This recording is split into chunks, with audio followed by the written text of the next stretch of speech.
malade et de mourir. Mais la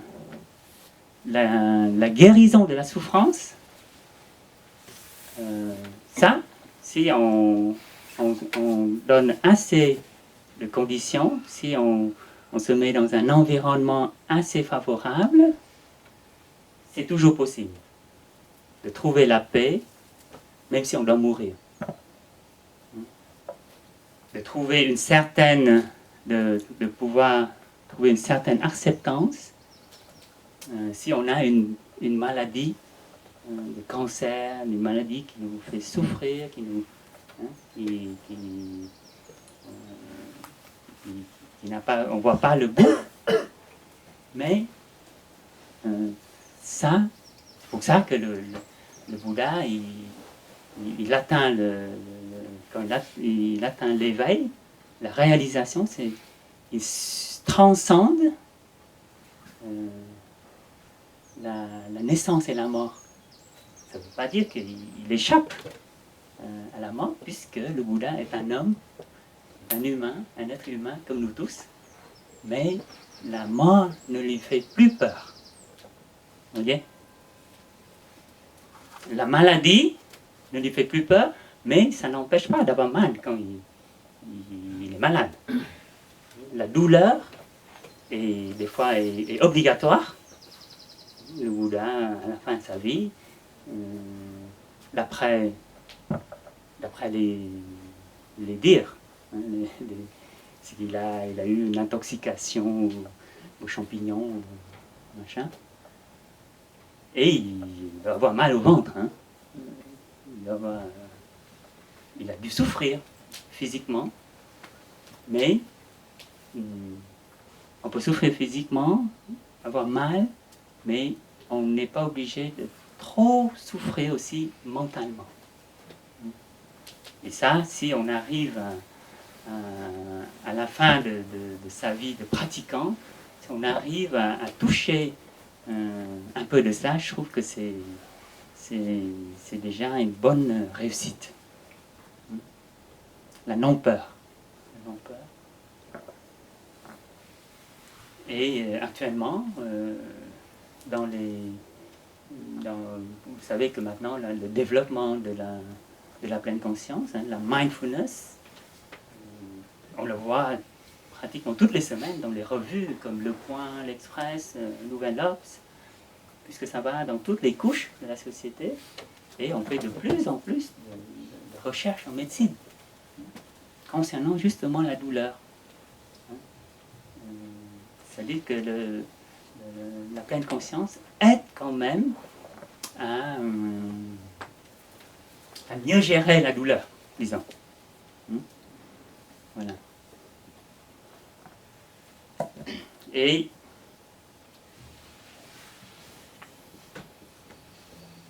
quatrièmement, c'est la voie vers le bonheur.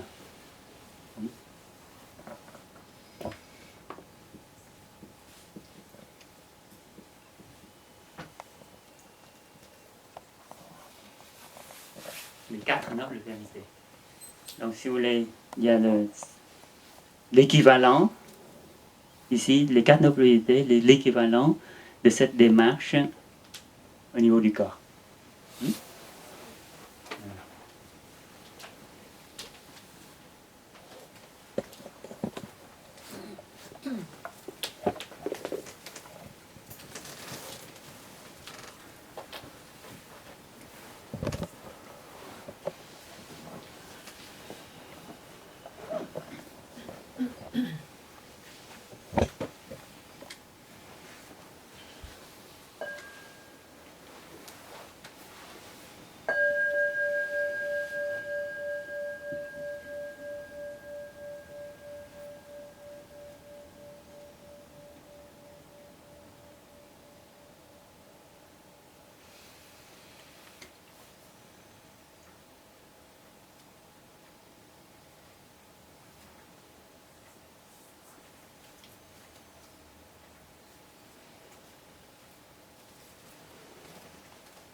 Mais la méditation, en sanskrit, ça s'écrit B-H-A-V-A, Bhava. Une des composantes de la méditation vient le terme Bhava. Et Bhava veut dire culture. Il y a l'agriculture et nous, dans le domaine du mental, on va faire la culture aussi. Culture des semences. On va semer, et puis on va faire, on va arroser, on va faire grandir les graines dans les semences, dans notre mental, dans notre conscience. Et on va d'abord, avant d'aller dans les maladies ou le mal-être, on va pratiquer surtout à faire la culture des semences, des bonnes semences. Vous voyez?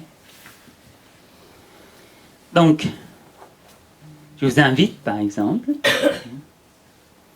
on va prendre quelques respirations et puis noter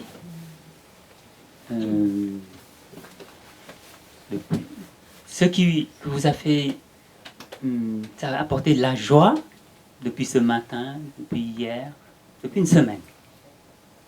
Pensez à un événement ou un détail qui vous a apporté de la joie au cours.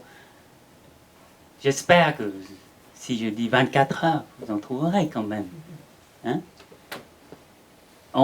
Ça peut être une relation, enfin un contact avec une personne ou avec la nature, quelque chose comme ça, qui nous a apporté une certaine satisfaction, un certain bien-être, une certaine joie. Donc on va fermer les yeux, on va méditer, on va écouter un son de cloche et en laissant 3 à 5 respirations, en quelques moments, et laisser cette joie remonter. Ok?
J'inspire, je suis conscient de cette graine de joie en moi.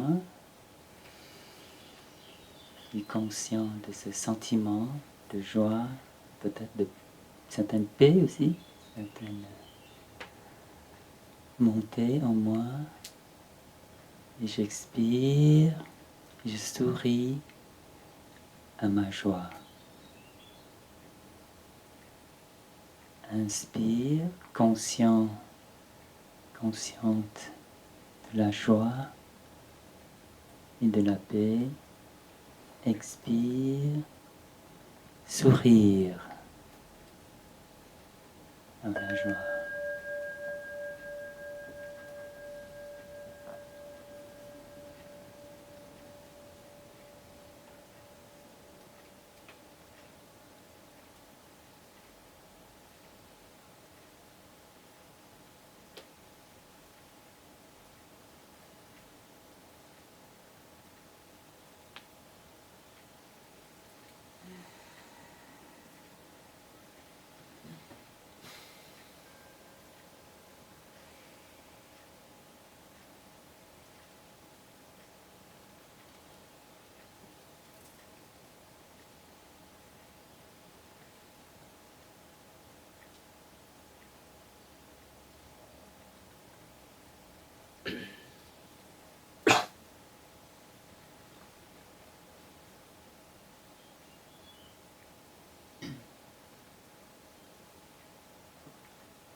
Qui est-ce qui peut partager sa joie?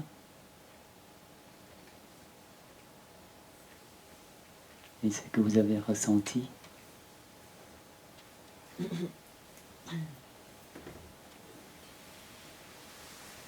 Levez la main et partagez.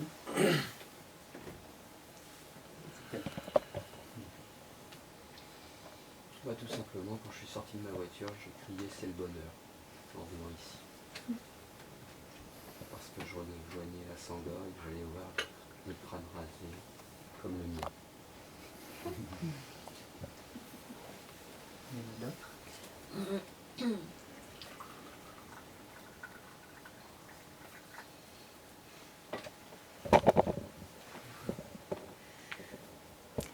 Sans peur de caméra. D'offrir des grains de riz, de l'eau aux ancêtres dans le jardin. C'était hier? Oui. Les oiseaux, les insectes sont contents.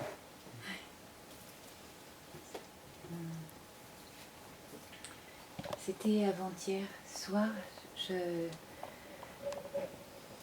sors souvent à la tombée du jour, marcher dans les bois. J'ai la chance d'habiter en ce moment près d'un endroit où il y a des arbres. Et souvent je sors vers 8 heures comme ça. Et avant-hier soir, je suis sortie plus tard. Et parce que j'ai eu des choses à faire et c'était vraiment la tombée du jour, il faisait presque nuit. Et j'ai marché dans le bois et puis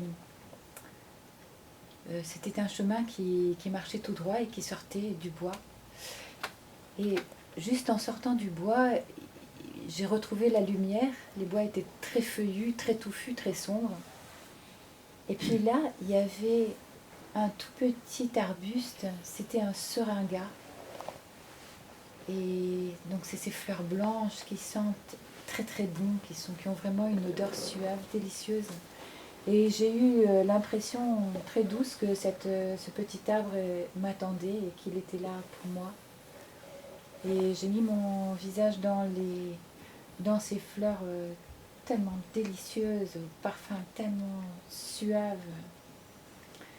Et là, m'est venue l'idée que quelqu'un m'aimait quelque part. C'est un homme que j'aime et qui est loin de moi, mais qui m'aime. Et ce petit arbuste et l'amour de cet homme se sont mélangés. Et c'était un moment très très doux, vraiment très doux. Très doux. Et j'ai revécu ce moment.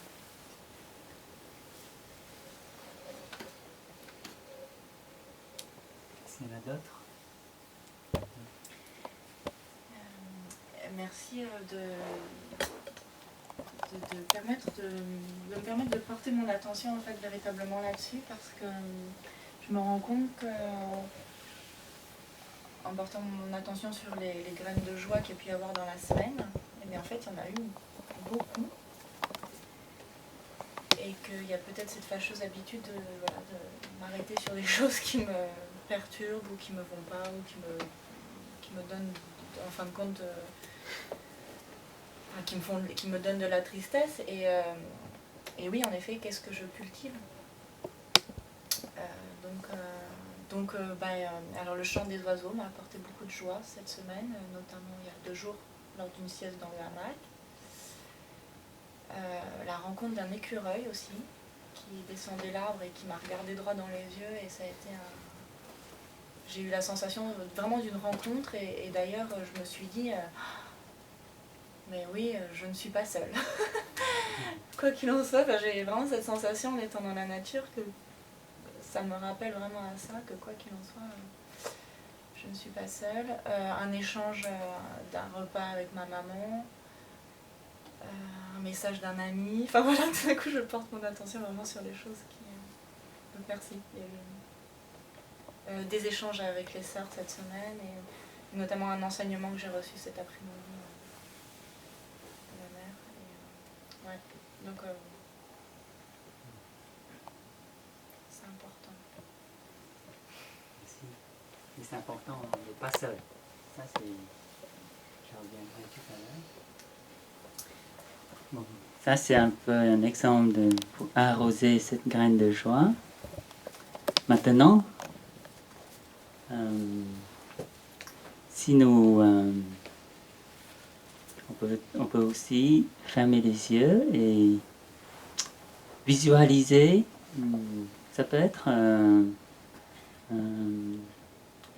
quelqu'un, si on a une grande souffrance, si on a une grande douleur, vers qui on va s'adresser, vers qui on va aller, qui peut nous consoler, qui peut nous offrir une écoute et qui peut nous consoler. Est-ce que ce serait notre maman, notre grand-père, ou essayer de fermer les yeux, hein, imaginer qu'on est dans une grande détresse, une grande souffrance. Qui est-ce qui sera là? Quelle image va venir à notre tête? Est-ce qu'on voit Jésus? Est-ce qu'on voit Mère Teresa? Est-ce qu'on voit... Ou tout simplement notre papa, notre maman, notre nourrice? Ok, on prend, avec un son de cloche, on prend quelques moments avec la respiration et laisser venir une image qui nous console, qui nous apporte du réconfort, par exemple, dans les moments difficiles.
Alors, qui avez-vous vu?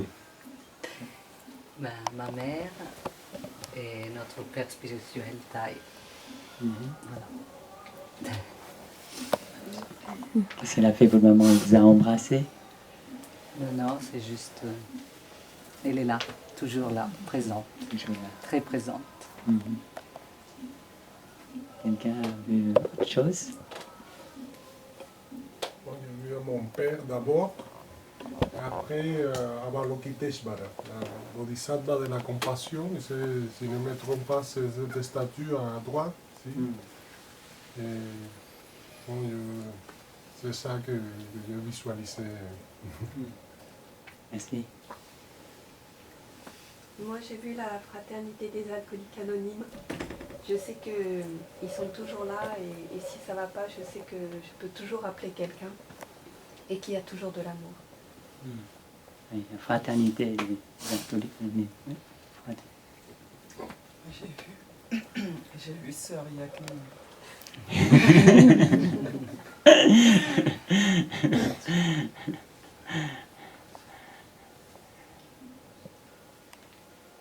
J'ai vu d'abord mon père et ensuite j'ai vu Sœur Janko. C'est drôle, hein, moi j'ai vu mon père aussi. On voit beaucoup notre papa, hein. Maman aussi.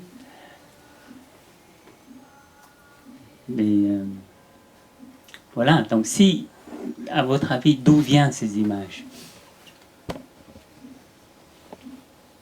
Elles ne tombent pas du ciel. Elles viennent de l'amour. Et d'où vient l'amour?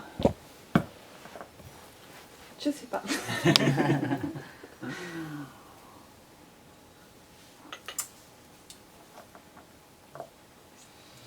Moi, ça a été un tourniquet de personnes avec qui je ne suis pas nécessairement en bonne relation aujourd'hui. Donc j'ai envie de dire, c'est l'intérêt. Je ne sais pas qui va m'aider sur la prochaine étape.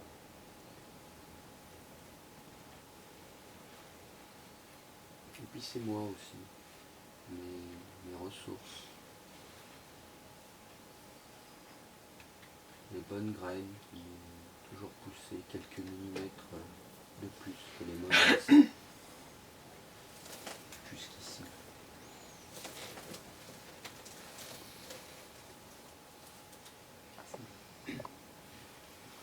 C'est normal qu'on a souvent des images de nos parents, de nos grands-parents. En étant enfant, certainement, qu'on tombe, qu'on se fait mal. Nos parents sont les premiers bodhisattvas de notre vie, non? Quand on a faim, il est là. Quand on souffre, quand on a mal, nos parents sont là. Et ils sont toujours là, puisque nous portons 50% de chacun en nous. Donc, pour ça j'ai demandé, mais ça ne tombe pas du ciel, puisque nous avons tous cette graine de compassion aussi en nous. Cette graine d'empathie, cette graine de vouloir aider en nous, cette graine de bodhisattva en nous. Puisqu'il suffit de faire un peu le vide et d'y penser, elle est là. Notre bodhisattva intérieur, cette capacité de soulager la souffrance, la capacité d'être là, c'est-à-dire la pleine conscience, la graine de la pleine conscience, et puis la capacité d'apporter une oreille, une écoute profonde, une écoute pour soulager la souffrance. Et nous avons tous, et c'est ça aussi, cette nature de Bouddha. Donc, puisqu'on cultive, la pratique, c'est cultiver ces bonnes graines-là pour pouvoir, dans le cas où ça va mal, c'est avec cette énergie, cette bonne énergie, qu'on va pouvoir prendre soin de nos graines d'irritation, de nos graines de jalousie, de nos graines de colère. On fait un dernier exercice. Il y a 2 bonnes graines. On va s'occuper de la petite graine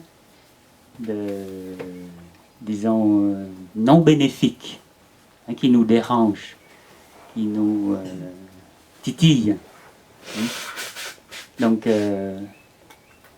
essayons de voir, de visualiser une situation ou une personne qui nous embête, une situation qui nous est pas agréable, ou qui fait que nous pouvons ressentir dans notre corps ce mal-être, cette tension.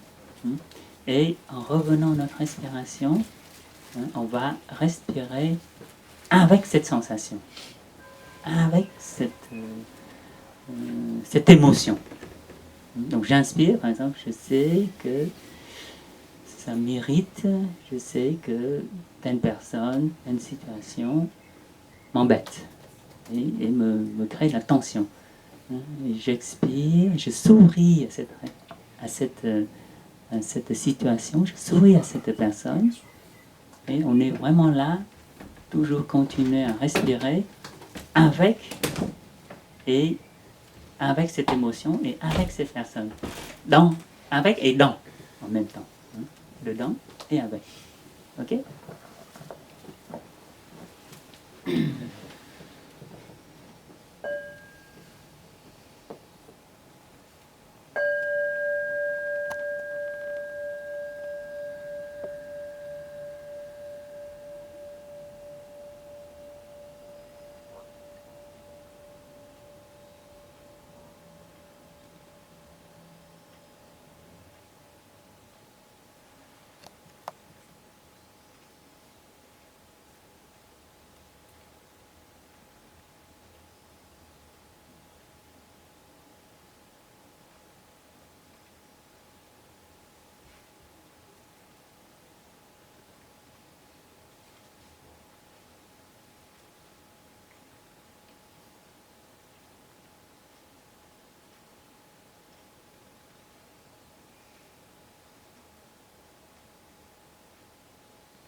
Voilà, la pratique, c'est une simple reconnaissance de ce qui se passe. Donc si on a une émotion, une sensation désagréable qui commence à monter, qui commence à surgir, on peut revenir tout de suite à sa respiration, porter l'attention sur sa respiration et respirer avec cette sensation et avec cette émotion. Déjà, c'est un grand pas vers la bonne gestion de ces mauvaises graines. Ces graines qui ne sont pas bénéfiques à notre paix et à notre bonheur. Et bien sûr, notre pratique, c'est plus facile quand on est quand on est en communauté, on n'est plus seul, de cultiver ces graines de paix et de joie. C'est pourquoi nous encourageons parce que toujours on pratique en sangha, en communauté. Ne serait-ce que puisque la joie est contagieuse, et bien sûr la souffrance peut être aussi contagieuse. Le mal-être est aussi contagieux.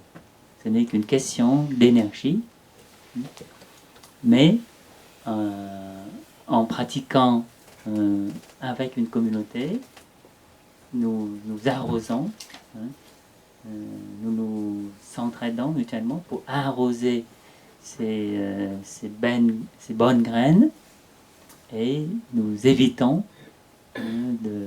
d'arroser les mauvaises graines. Et ça, c'est essentiel pour, si on veut cultiver une bonne habitude. On ne cherche pas à changer toutes les mauvaises habitudes, mais on va d'abord toujours arroser les bonnes graines, cultiver les bonnes habitudes avec l'aide d'une communauté, de la Sangha. Et c'est pour ça que, par exemple, on évite et on est soutenu par la communauté. C'est pour ça qu'il y a moins de rechutes dans le cas dans l'association des alcooliques anonymes. Quand ils se retrouvent, ils font des partages et il y a moins de rechutes. Et dans la pratique, en Sangha, nous développons aussi notre foi, notre confiance dans la pratique. Parce que cette foi et cette confiance est aussi importante dans la rechute chez les personnes alcooliques, par exemple. Ils ont fait des études et non seulement chez les personnes, dans les associations, dans les groupes d'alcooliques anonymes, ceux qui participent au groupe de partage font moins de rechutes, mais parmi eux, ceux qui ont une forte foi, que ce soit dans Dieu, ils craquent moins quand il y a un événement dur, comme la perte d'un proche, comme un licenciement, des choses comme ça, de rechuter. Vous voyez, donc la foi et la foi dans notre pratique du village punier, c'est la foi en les personnes qui ont l'expérience et qui ont pu transformer la souffrance. Donc nous aussi, nous avons cette capacité. Donc voilà, nous voudrions vous souhaiter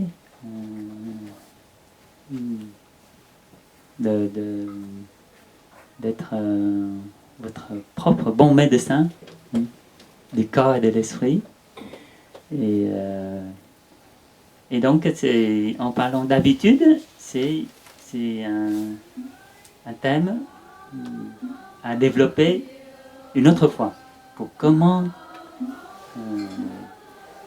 comprendre comment se forme une habitude et comment cultiver une bonne habitude et comment transformer une mauvaise habitude.